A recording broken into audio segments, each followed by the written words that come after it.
साधु। नमो तस् भगवतो अरहतो सम्मा संबुद्धस्स। नमो तस् भगवतो अरहतो सम्मा संबुद्धस्स। नमो तस् भगवतो अरहतो सम्मा संबुद्धस्स। साधु साधु साधु। हमारे पूजनीय कल्याण मित्र गुरुबंदी जी को हमारा प्रणाम है। साधु साधु साधु। श्रद्धावान उपासक उपास्यगण, आज हम एक सूत्र का अभ्यास करेंगे। इस सूत्र का नाम है पुत्र मंसूपम सूत्र। पुत्र के मांस की उपमा देकर भगवान ने उपदेशित किया हुआ यह धर्म का सूत्र है। संवेदी सूत्र है यह, ठीक है। तो इसे केवल समझने लायक भगवान की वाणी है, इस आशय से इसका अभ्यास करना है, ठीक है। यह सूत्र भगवान बुद्ध जी ने निदान संयुक्त में जो हम अभ्यास कर रहे हैं उसमें का सूत्र है यह। श्रावस्ती में भगवान ने भिक्षुओं को उपदेशित किया था, तो यह प्रधानतः भिक्षुओं के लिए ही कहा गया है। परंतु भगवान की धर्म के प्रति जिस तरह से व्यक्ति ने इसका अभ्यास करना चाहिए, ये सीखने के लिए हम इसका अभ्यास कर रहे हैं। भगवान बुद्ध जी कहते हैं भिक्षुओं को, चत्तारो भिक्खवे आहारा भूतानं वा सत्तानं वा सत्तानं स्थितिया संभवेशीनं वा अनुग्रहाय। भगवान कहते भिक्षुओं, चार प्रकार के भोजन हैं। कितने प्रकार के भोजन हैं? चार प्रकार के भोजन हैं, ठीक है। वो वेज नॉन वेज ऐसी वाली बात नहीं, ठीक है। उसमें वीगन ये वाली बात नहीं। इसमें भगवान ने चार प्रकार के भोजन यानी जिसके सहारे मनुष्य जीवन जीता है, या सत्व, इसमें मनुष्य केवल है तो सारे ही सत्व, जीव जंतुओं से लेकर मनुष्यों से लेकर देवताओं तक ब्रह्माओं तक, ये सभी लोग इन चार आहार के सहारे जीवन जीते जीते हैं, इस तरह से समझ सकते हो। सत्तानं ठितिया संभवेशीनं वा अनुग्रहाय। और जो जन्म लेने वाले हैं यानी गर्भ में आए हुए हैं उनके लिए भी, या जन्म के लिए जिनका निर्मित हो गया है उनके लिए भी अनुग्राहक बनता है, सहायक बनता है, ठीक है। तो कितने प्रकार के आहार है? चार प्रकार के आहार है जो सत्वों को स्थिर रहने के लिए यानी जीवन जीने के लिए तथा जन्म लेने वाले सत्वों को अनुग्रह करता है, सहायक बनता है। कतमे चत्तारो, कौन से चार हैं? कबलिकारो आहारो। कबलिकार यानी कवल बनाकर खाए जाने वाले, हम जो एक एक एक निवाला खाते हैं तो एक एक निवालों से खाए जाने वाला आहार। ओलारिकोवा सुकुमोवा, सरलता से, है ना, सुख, जो भी चबा चबा कर खाने वाले आहार को ओलारिको सुकुम कहते हैं, ठीक है। तो इस आहार को भस्सो द्वितीयो, दूसरा आहार कौन सा है? तो स्पर्श है ना। हम इसे भोजन की तरह नहीं समझते, हम इसे भोजन की तरह नहीं समझते। आप देखिए, ये जो स्पर्श है, कोई व्यक्ति एकांत में चले जाए, है ना, हम लोग कैसे कहते हैं? अकेला रहना असंभव है कहते हैं। एकांत, बगैर बगैर किसी व्यक्ति के निर्जन जगह पर रहना कितना, यानी कैसे रहता होगा करके हमें बड़ा आश्चर्य लगता है। हम ही 4 दिन अपने परिवार के लोगों को न देखे तो क्या होता है? 4 दिन न देखते ही हमारे मन में इच्छा जाग जाती है, अरे कहाँ है यह, अरे ये कहाँ है ना। चाहे जैसे भी हो, यानी किसी भी तरह से हाथ से स्पर्श ना हो, परंतु जहां आयतनों से स्पर्श होता है उस तरह से, तो केवल आंखों के सामने दिखना भी चाहिए। गुस्सा हो जाए पति पत्नी, महीना भर बात ना करे, फिर भी दिखाई देना चाहिए, सुनने में आना चाहिए, इस तरह का जो होता है वह। तो हमें ये नहीं समझ में आता कि ये स्पर्श आहार है, भोजन है हमें जीवन जीने के लिए। तो स्पर्श द्वितीय आहार है। तीसरा है मनोसंचेतना, चित्त में जागने वाले विचार, उत्पन्न होने वाली चेतनाएं, यह जीवन जीने के लिए सहायक है। भोजन, ये भोजन है। और चौथा है विज्ञान, विज्ञान जो है चौथा। इन चार प्रकार का आहार भगवान कहते हैं कि सत्वों को जीने के लिए तथा जो जन्म लेने वाले हैं उनके लिए सहायक अनुग्राहक बनता है करके भगवान बताते हैं। तो आज आप और मैं, हम सभी इस चार प्रकार के आहार का भोजन कर रहे हैं, है ना। सभी लोग इस चार प्रकार के आहार का भोजन कर रहे हैं। परंतु भगवान हमको बताते हैं कि कैसे इन आहारों को हमने देखना चाहिए। अब आहार है, इन चार प्रकार के आहारों के कारण ही हम इस लोक में बने हुए हैं। यदि इस लोक से मुक्ति पानी है तो हमें इस आहारों के प्रति भी क्या करना पड़ेगा। इस आहारों के प्रति होने वाले राग को, यानी इच्छा को, तृष्णा को त्यागना पड़ेगा, उससे आगे जाना पड़ेगा। सम्मादिट्ठी नाम का सूत्र है। उस सूत्र में बताया है कि जिसने चार प्रकार के आहारों को जान लिया है, जिसने बोध कर लिया है, वह व्यक्ति श्रोतापन्न है करके, दिट्ठी संपन्न है करके भगवान ने बताया इसमें। मज्जिम निकाय का सूत्र है सम्मादिट्ठी सूत्र, उसमें आता है ना। हाँ, तो भगवान कहते हैं कथं च भिक्खवे कबलिकारो आहारो दट्ठब्बो। भिक्षु, ये कबलिकार आहार जो कौल बनाकर खाया जाता है, ये आहार कैसे देखना चाहिए, कैसे समझना चाहिए, इसे किस प्रकार से हमें हमारी भावना कैसी होनी चाहिए इस आहार के प्रति। तो भगवान बड़ा सुंदर उपमा देते हैं। ठीक है, हमें देखते समय हमारे शायर शरीर पे काट, सुनते समय शायद कांटे आ जाए, परंतु ये है, भगवान ने ये भिक्षुओं को उपदेशित किया है, अनेकों जगह बताया है। भगवान कहते से ये था भिक्खवे, ऐसा समझो भिक्षुओं कि द्विजायम पतिका परित्तं संबलं आदाय कांतारमग्गं पटिपच्चेयुः। एक जोड़ा पति पत्नी, ये दोनों किसी जंगल के रास्ते से, मरुन स्थल से, रेगिस्तान से, जंगल और रेगिस्तान से किसी गंतव्य तक जाना चाहते हैं, कहीं जा रहे हैं, और अपने साथ में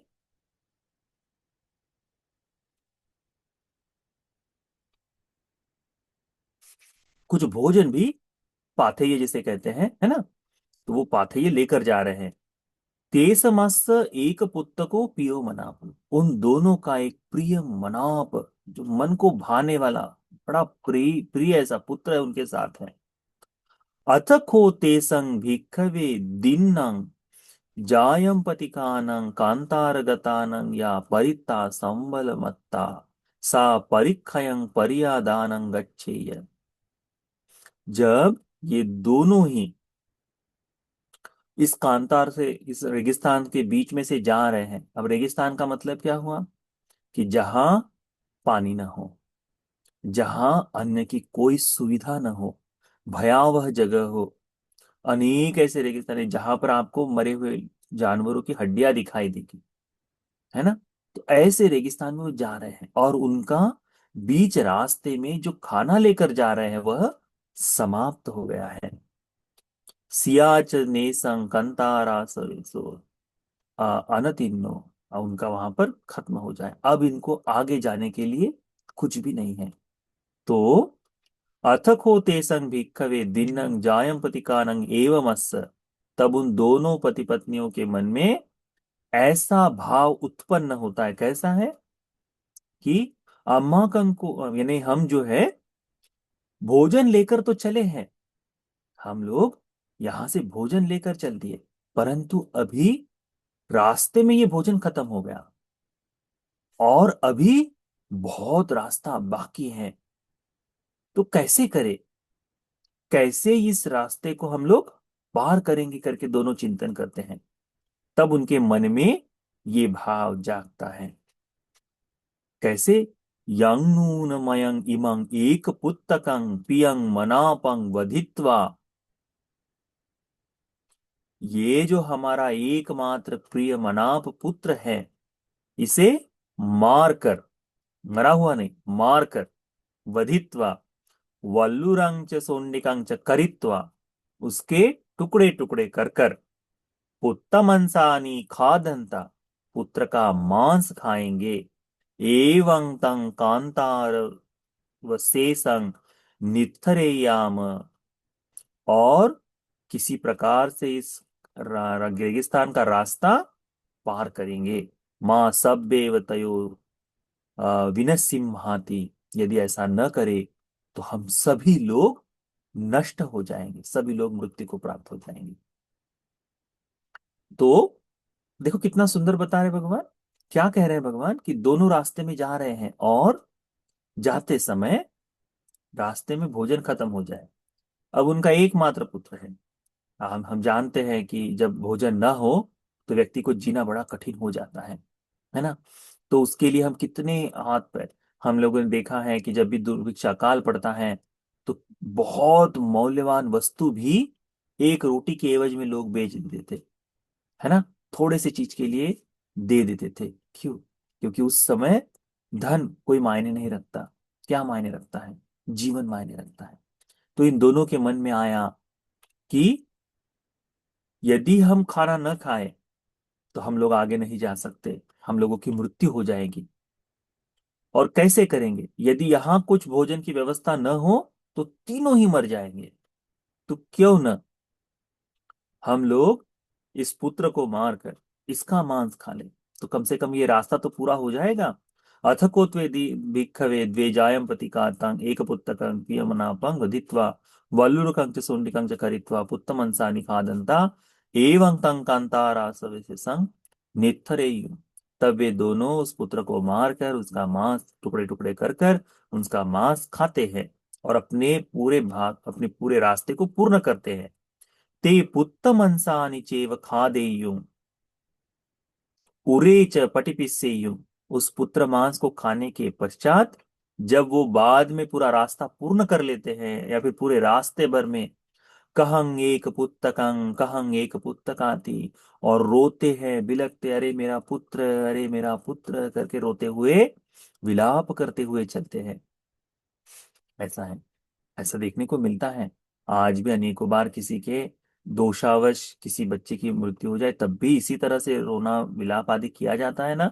हाँ, तो ये तो अपने ही पुत्र को खाकर भी इस तरह से विलाप कर रहे हैं, क्योंकि है तो प्रिय पुत्र, केवल जीने भर के लिए किया। तब भगवान बुद्ध जी भिक्षु को पूछते हैं, ये प्रश्न कहते हैं, तंकिंग मन्यत भिक्खवे, भिक्षु तुम्हें क्या लगता है, अपीनुते दवाय व आहारं आहारेयम, क्या उन्होंने ये जो अ, आहार ग्रहण किया है तो क्या ये मौज के लिए किया है, मदायवा, या फिर केवल अपने आप को यानी सशरीर सशक्त बनाने के लिए किया है, मांडनायवा, क्या अपने आप को सजाने के लिए ये आहार ग्रहण किया है, विभूषणायवा, विभूषित करने के लिए ये आहार ग्रहण किया है।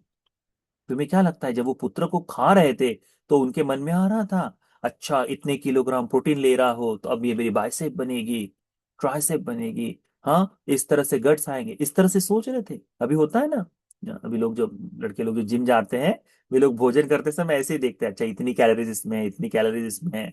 तो ये तो उनके मन में क्या रहता है, अच्छा ये जो प्रोटीन है ये टारगेट करेगा इसके लिए। हम भी भोजन करते समय हम कहते हैं अच्छा टेस्टी है, बड़ा सुंदर है, हाँ बढ़िया खाएंगे करके, इस तरह से जो आहार खाते हैं। तो भगवान पूछते हैं, क्योंकि मैं भी हम लोग भी खाते हैं इसी तरह से आहार, चाहे हमारे लिए ऐसा ही बताया गया हो भिक्षुओं के लिए, परंतु जो स्वादिष्ट भोजन है उसे स्वादिष्ट बनकर खाते हैं। पर भगवान का इसके पीछे का काम सोचना जो है वो बताते हैं। भगवान कहते हैं कि इन जो माता पिता ने अपने पुत्र को खाया है तो वो कैसे खाया है, क्या इस चीजों के लिए कि मैं आनंद के लिए, स्वाद के लिए, शरीर को सजाने के लिए, मंडित करने के लिए खा रहा हूं, ऐसा खाया है भिक्षु? क्या लगता है तुम्हें? तो भिक्षु लोग कहते हैं, नो ही तंग बनते बनते नहीं भगवान, ऐसा नहीं है। नूनते भिक्खवे यावदेव कांतारस नित्थारनत्थाय आहारं आहारेयुंते। तो क्या भिक्षु तुम्हें लगता है कि क्या उन लोगों ने केवल ये जो भोजन केवल इसलिए किया है कि इस रेगिस्तान से, इस मरुस्थल से आप धीरे धीरे जैसे तैसे इस रेगिस्तान के बाहर निकल आए? एवं बनते जी बनते भगवान, हाँ भगवान, इन लोगों ने वो भोजन केवल और केवल यात्रा को पूर्ण करने के लिए किया है, कहते हैं। एवमेव ख्वाहं भिक्खवे कबलिकारो आहारो दट्ठ बोधि बदामी। भिक्षुओं, इसी पुत्र मांस की तरह ही तुम्हें इस कबलिकार आहार को जानना चाहिए, इस कबलिकार आहार को देखना चाहिए कि किस लिए, कि ये कबलिकारे आहारे भिक्खवे आहारे परिज्ञाते पंच काम गुनी को रागो परिज्ञातो होती। ये जो कबलिकार आहार है, ये केवल इस मरुभूमि जो है ना, संसार में हम जो चल रहे हैं, इस मरुभूमि से बाहर जाने के लिए है, उसी के लिए है। भगवान कहते हैं कि ये जो भिक्षु ये जो है कबलिकार के आहार में, इस कबलिकार आहार के विषय में ऐसा ही समझना चाहिए। ये पांच काम गुणों को, ये जो है ना साधक, पांच काम गुणों को, राग को जान लेता है, राग को पहचान लेता है। और जैसे ही ये राग को जान लेता है, पहचान लेता है, क्योंकि पंच काम गुणों से युक्त है भोजन, पांच काम गुणों से युक्त है भोजन। ठीक है, आंखों से देखने में सुंदर दिखना चाहिए, है ना, खुशबू सुंदर आनी चाहिए, उसका तड़का लगते समय सुनने में आए तो बहुत ही अच्छा हो जाता है, और उसका स्वाद अच्छा होना चाहिए, है ना। उसका चिंतन मनन, ये सारे पांच, ये पांचों इंद्रियां हैं, इन पांचों इंद्रियों से हम आहार का भोजन करते हैं। तो इस पांच काम गुणों में राग जागता है इसका विकार आहार के द्वारा। तो इस काम गुणों को जाग कर, राग परिज्ञाते नत्थितं संयोजन, यदि इस राग को पहचान जाए और इनसे परे हो जाए, ये न संयोजनेन संयुक्त अर्य सावको पुनर्लोकमागच्छेत्। जैसे ही वह भिक्षु इन संपूर्ण राग को जान लेता है, पंचकाम गुणों के राग को, यानी भोजन के आसारे इसके प्रति संयोजनों को दूर कर लेता है, नष्ट कर देता है, तो उस वह जिस कारण से इस लोक में पुनः जन्म ले, यह समाप्त हो जाता है करके भगवान कहते हैं। वह इस लोक में पुनः आगमन नहीं करता है करके भगवान कहते हैं। कैसे? जब आहार को पंचकाम गुणों के सहारे देखकर वह उनके प्रति जो राग है इसे समाप्त कर दे। समझ गए? तो ये है पहला आहार। कौन सा? ये आहार है कबलिकार आहार, जो हम ग्रास ग्रास करके खाते हैं।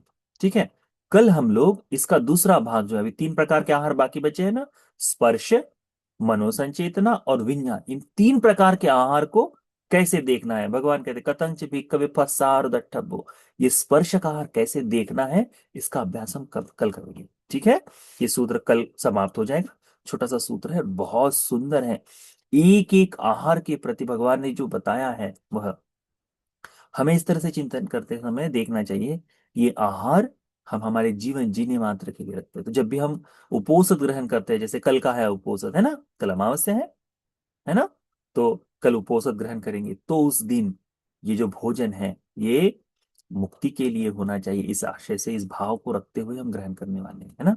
भिक्षुओं के लिए निरंतर है, पर फिर भी हम लोग अभ्यास कर रहे हैं ना धर्म में, धीरे धीरे धीरे जानते हुए, इसलिए प्रणीत आहार आते हैं, बड़ा टेस्टी आहार ऐसा लगता है।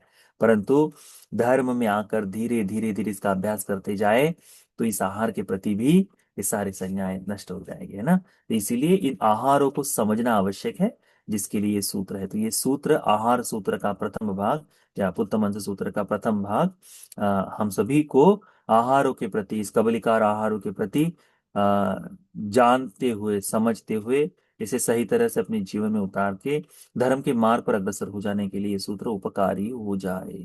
साधु साधु साधु।